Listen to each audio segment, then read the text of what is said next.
Jack, oh, what a man. You are just the man that I remember since 4 years ago that I first know you. If you do not believe, you are actually one of my first few clients in the real estate business. The acknowledgement you give me and opportunity you have given me shows how big a heart you are. You know, Jack, over the last few years that I have known you, I realized that you are not just a man of your words. You are a man with many words. The amount of knowledge that you have actually allows me to actually go into this education business and to find out what can be done. I think indirectly you are the one who opened up a channel to let me get involved in something that I can share with the whole world. And through you, I think there's a lot more that we can do together.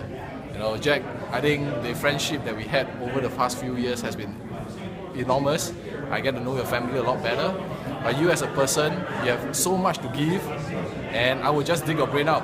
So prepare to drink coffee with me often, and I will try to get everything that you have, and let's work it together. Thank you, Jack, once again.